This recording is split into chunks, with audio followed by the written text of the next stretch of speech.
Welcome to Rani's kitchen.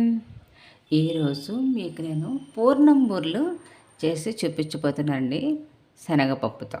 ఇప్పుడు మనకి పండగల సీజన్ స్టార్ట్ అవుతుంది, వచ్చేది శ్రావణ మాసం. అందరూ గారెలు, బూరెలు, బొబ్బట్లు ఇలా పిండి వంటలు అన్నీ చేసుకుంటూ ఉంటారు.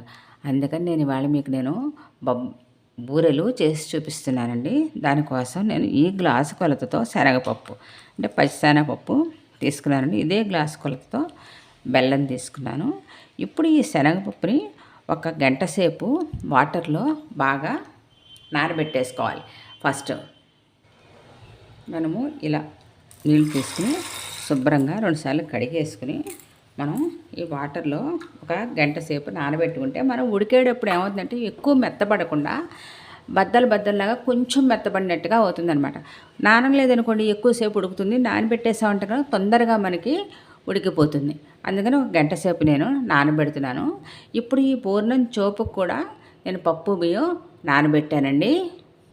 మనము దోశలకు నానబెడతాం కదా, అలా 1 గ్లాసు పప్పు, 2 గ్లాసులు బియ్యం నేను ఇలా నానబెట్టాను.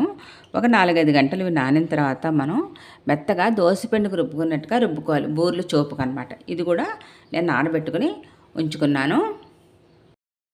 మనం స్టవ్ వెలిగించుకునండి, కొంచెం వాటర్ పోసుకుని మనము ఇందాక నానబెట్టి ఉంచుకున్నాం కదా ఆ శనగపప్పుని మనం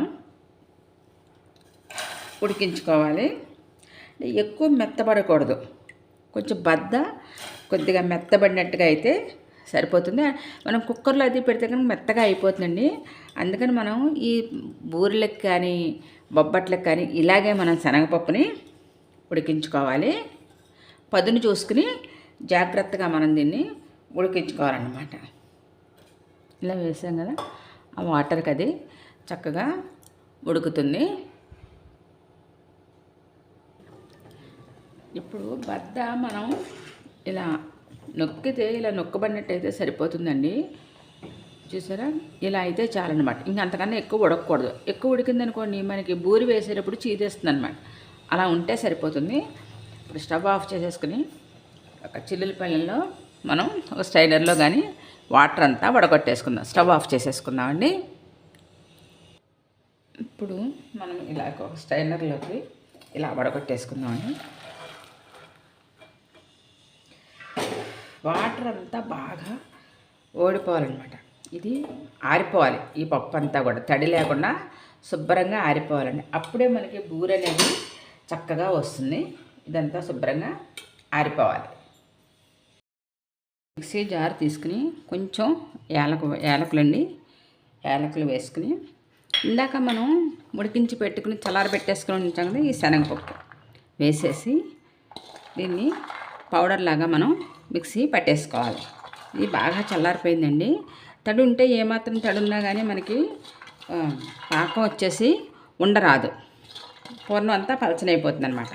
అందుకని ఇలా బాగా ఆరిపోయిన తర్వాత మనం ఇలా మిక్సీ జార్లో వేసుకుని దీన్ని మనం పౌడర్ లాగా మిక్సీ పట్టేసుకుందాం. ఇలా మిక్సీ పట్టేసుకుని మనం పెట్టుకోవాలండి. ఇప్పుడు దీన్ని అంతా ఒక ప్లేట్లోకి వేసేసుకుని ఇప్పుడు దీంట్లోనే ఇందాక మనం తురిమి పెట్టుకున్నాం కదా బెల్లం, ఆ బెల్లం వేసి కలిపేసుకుందామని. ఇది పౌడర్ అంతా దీంట్లో వేసేసుకుని ఇప్పుడు ఆ బెల్లం తురుము కూడా దీంట్లో వేసేసుకోవాలి. ఇప్పుడు ఈ బెల్లం తురుము దీంట్లో వేసేసుకుని ఈ 2 బాగా మిక్స్ అయ్యేట్లాగా మనం కలిపేసుకోవాలి. 1 గ్లాసు పప్పుకి గ్లాసు బెల్లం తురుము సరిపోతుందండి. ఇంకా బాగా తీపి తినాలనుకున్న వాళ్ళు కావాలని ఇంకొంచెం వేసుకోవచ్చు. మామూలుగా అయితే సరిపడగా ఈ తీపి దీనికి సరిపోతుంది. చూడండి, ఇలా ముద్ద అయిపోతుంది కదా, ఇలా మనం దీన్ని అంతటినీ బాగా కలిపేసుకోవాలన్నమాట.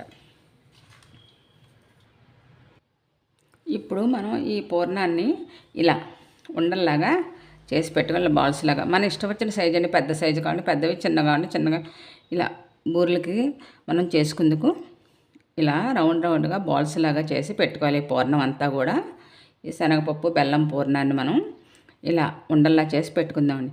ఇదివరకైతే ఇలా ఉండలు చేస్తూ ఉంటేనే పిల్లలు పట్టుకెళ్ళిపోయి తినేసేవారండి పూర్ణం. మంచి రుచిగా ఉండేది, ఎంత బాగుంటుందో ఈ పూర్ణం తింటూ ఉంటే. ఇలా మనం దీన్నంతా ఇలా బాల్స్లా చేసి పెట్టేసుకుందాం. అలాగే పప్పు బియ్యం నానబెట్టి ఉంచుకున్నాం కదండి, పిండికి బూరి చోపుకి ఇలా మెత్తగా రుబ్బుకొని ఉంచుకోవాలండి. ఇప్పుడు దీంట్లో కొంచెం వాటర్ కలుపుకుందాం. చాలా గట్టిగానే రుబ్బి పెట్టుకోవాలి. మనకి సరిపడగా కొంచెం నీళ్లు పోసుకుని మనం ఆ చోపుకి ఎలా కావాలంటే ఆ విధంగా కలుపుకోవాలన్నమాట. ఇప్పుడు కొంచెం వాటర్ పోసి పిండికి కలుపుకుందాము. నేను దీంట్లో కొంచెం సాల్ట్ వేస్తానండి, కొద్దిగా. అంటే మరీ నువ్వు చప్పగా ఉంటే కనుక గమ్మున పిల్లలు తినరు. అందుకని కొంచెం సాల్టు, కొద్దిగా షుగరు, ఈ మాత్రం సాల్ట్, ఎక్కువ కాదు. అలాగే కొంచెం షుగర్ వేసి కొద్దిగా నీళ్ళు పోసుకుని కొంచెం పలచన చేసుకుందాం. మరీ ఎక్కువ పలచన కాదు, కొంచెం పలచన చేసుకుంటే సరిపోతుంది. మరీ పలచగా ఉన్నా బాగుండవు, అలానే మరీ గట్టిగా ఉన్నా బాగుండవు, సమానంగా ఉండాలన్నమాట. ఈ విధంగా కలుపుకుంటే సరిపోతుంది. ఒకసారి మనం ఇలా బాగా కలిపేసుకున్నామంటే అలా ఉండాలన్నమాట పిండి ఎప్పుడు బూరెలకి. ఇప్పుడు స్టవ్ వెలిగించుకొని ఆయిల్ పెట్టుకుందాము.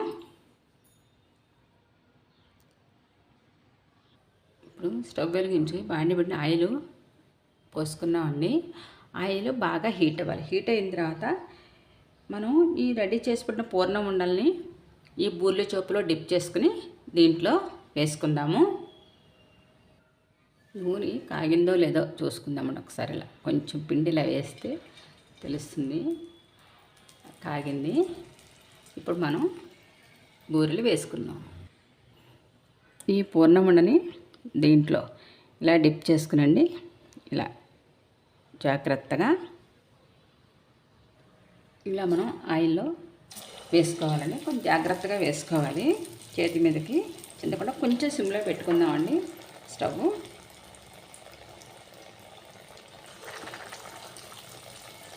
ఇలా మనం ఈ బూరెలన్నీ వేసేసుకుందాం. ఇప్పుడు వీటిని ఇంకో వైపు తిప్పుకుందామండి జాగ్రత్తగా. ఈ బూరెలకి వాటికి ఇలా లోతు మూకుడే ఉండాలండి. బూరి పూర్తిగా ఆయిల్లో డిప్ అవ్వాలి కాబట్టి మరి ఇలాగా గుంట ఉన్న బూరెల మూకుళ్ళే బాగుంటాయి ఇలాంటి వాటికి, ఈ డీప్ ఫ్రైలకి అన్నమాట. మనం వేసిన బూరి ఇలా ఆయిల్లో పూర్తిగా మునగాలన్నమాట. అందుకోసమని ఇలా కొంచెం కొంచెం కాసిన వేసుకోవచ్చు. వేసుకుని జాగ్రత్తగా మనం వేయించుకుందామండి. ఈ పూర్ణం బూరెలు చాలా బాగుంటాయి. కొంచెం కొబ్బరి కూడా వేసుకోవచ్చు. నేను మామూలుగా యాలకపొడి వేసి చేస్తున్నాను ఇవాళ. చూడండి, చక్కగా ఇలా గోల్డెన్ బ్రౌన్ కలర్ వచ్చేంత వరకు వేయించాలి. అప్పుడు చాలా బాగుంటాయి ఈ బూరెలు. చూసారా, ఇలా వేగిపోయి కదా, ఇవి తీసేస్తున్నాను నేను ఇప్పుడు. మన అందరికీ ఎంతో ఇష్టమైన పూర్ణం బూరెలు రెడీ అయిపోయండి. చక్కగా చేశాను. ఇదివరకు పెళ్ళిళ్ళల్లో ఈ బూరెకి మధ్యలో చిల్లు పెట్టేదాన్ని అండి. నెయ్యి పొయ్యకపోతే ఎంత కోపాలు వచ్చేవి, గొడవలు కూడా అయిపోయేవి.